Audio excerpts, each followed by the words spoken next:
want to give us your considered thoughts first, please, Rowan? I thought we defended our line extremely well for the whole game. But I was particularly pleased when the scoreboard obviously got tight there, and there's a lot at stake, and people kept doing their job. You can always, I'm probably known for focusing on what we can improve on, and we will do that. But at this minute, it's time to sort of reflect a little bit and enjoy the defensive performance. And that roar at the end of the game at full time was, goosebumps there a bit again thinking about it. It summed up the appreciation of it as well, I thought. What was the difference in the second half, did you feel? Why did it turn against you? Our attack was appalling. We didn't value possession and we turned it over too much. And the other team have a lot of very, very good players, and they had a lot of possession, and it was hard work. I thought there was a critical moment there where we defended our try line for a long period of time. Ash Hanley passes it to Myler, and it half opens them up, and then we turn it over again. Then we defend some more, and Blake Austin goes straight through on a pass that's not forward. He caught it behind him like that, and that was another turning point, which meant we had to defend some more. But really, really pleased with their defensive connection. Was there a point in that second half where you thought it might actually go against you, the result? No. Because of? We looked connected and cohesive, and there's a growing sort of temperament amongst the group in the periods where the scoreboard or the clock says it's close, that they're not letting that impact them. Obviously, that's a weekly task to get yourself into that frame of mind. So that's the next challenge, is against another very good team. Anyone stand out for special mention? Not much one to do. One of them. I thought Reece Martin's first half carries, they couldn't tackle him. He was just, they were trying to, but he just kept falling through the line. I thought his first half carries particularly, but probably had a fair game overall. It was one of those days in the end, everyone needed to turn up to turn him away. What about Liam Tyndall? What's the situation with him? Liam's got something reasonably serious with his thumb. So, that's another one we'll have to get checked out, and next man up again.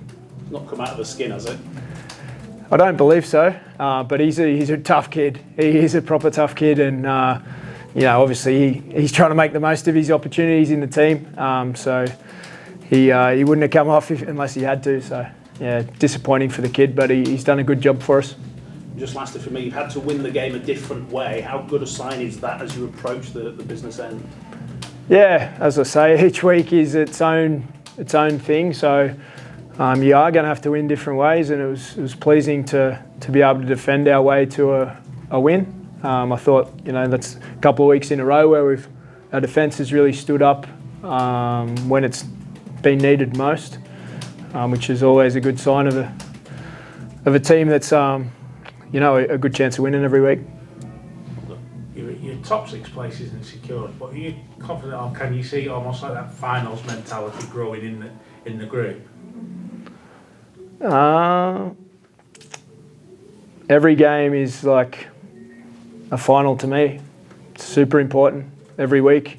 Don't know if that's the way I've been brought up or the good coaches that I've been around, but it's listening to a Nick Saban book at the moment. He talks, one of the lines about the Alabama team was, everyone in the organisation treating it like it's 4th and goal every day. So if you follow NFL, it's 4th and goal is pretty critical. Every day is important, making it count. It's positive performance for sure. Is that 4th and goal attacking or defensive? It's both. It's a mentality of big play, the critical moments, and preparing hard every week, like it's like a critical game, which it is every week. You spoke of a growing temperament within the group, Rohan, in those close situations. Is this a game this group would have been capable of winning 6-8 weeks ago? They're speculative statements for me to comment. We've won some games comfortably. We've been beaten comfortably a few times, and we've won some close ones in recent times. So, that was today. It was an impressive defensive performance to get us home. What does it say about the group, though, with the playoffs approaching, that they have that temperament, for the uneducated amongst us, that as a coach to see that belief, that temperament in a group with such a big part of the season approaching, what does it sort of instill in you confidence-wise in your group? I've had confidence in this group since I first, did my homework about coming over here. I knew there was a lot of talent there, and the confidence has grown a little, but I sort of already knew it was the talent and the ability was there. So it's a matter of getting started again next week. Another short turnaround. We'll be saying that for a few weeks against an extremely hard team to beat. You've obviously had a lot of problems in terms of the spine, getting the players out you want on the field every week. Nice, I imagine, to have Richie, Zach, Blake, Aidan all available, and how do you think sort of they went as a collective tonight? I thought it was an extremely disjointed performance in the second half, particularly, but I don't think there was any real cohesion, to be honest, in our spine. I didn't think we attacked very well at all today. It was okay at times, but I never put the pressure. I never put the pressure on the spine. It's never up to them for the team to play well. It's up to the team for the team to play well. Everyone plays their part in that, and we'll build some combinations as we go. But I mean, in the next 3 weeks leading in, it's going to be who's fittest and who's ready to go on the shorter turnaround, and then the shorter turnaround, and then the slightly longer short turnaround. Can you do any training of note in the next 2 or 3 weeks? Is it just patching people up session to session? It's a little new to me, so I need to lean on people that have been and done it before previously. But certainly, priority will be recovery and doing enough. We also have a bunch of players that haven't played lots, so making sure they get what they need in order to be as ready as they can be. Rohan, I know we all know you're not a table watcher, but in the wee small hours, will you allow yourself a little bit of satisfaction about being up to fifth, considering where you were, or where you have been this season, and where you were when you took over? I have allowed myself to be satisfied for the last 20 minutes or half an hour about our defence and how that got us the victory today. The table's still not of interest to me. It's on to the next game, and it's always how you finish, not how you start. So, You mentioned before that you always knew the ability was there in the group, but how do you coach, or can you coach mindset, mentality? I believe everything's a learned behaviour or a learned trait, learned skill.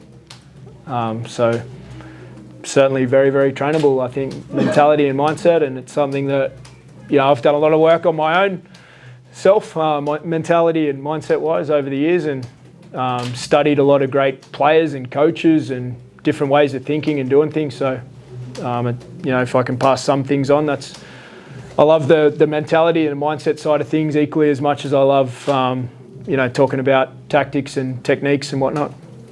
A lot of teams, I think, use yardage, the middle of the field, as a gauge for whether or not they should be winning a game or losing a game. But Leeds don't seem to play, your Leeds team doesn't seem to play in that generic sort of way. It's like they can let the other team make more metres, but it doesn't matter because the next set, Leeds can get up the other end of the field. So I just wondered, what markers do you look at as a coach to gauge performance? Not so much the scoreline, but the performance. Yeah, you beat me to it there a little bit. I say to the players, the only number that matters is a letter. So I'm very process orientated, but getting the result at the end of the day is what we're chasing. So there's a bunch of numbers, I look at, but Warrington had 40 more plays than us in the second half.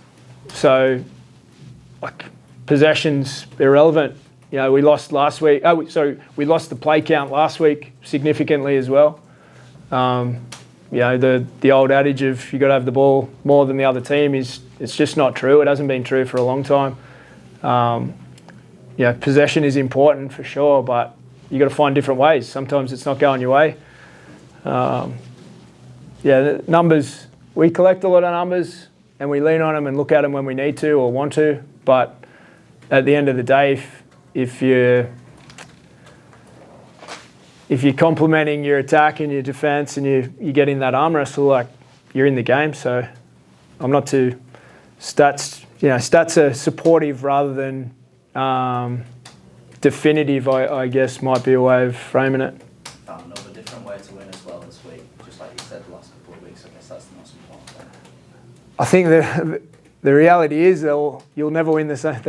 You'll never win the same way twice. It's always going to be a different group of people and a different experience. So that's the fun part of playing so frequently now, is to create that experience as often as we can where we're in the battle and see what we can come up with at the end.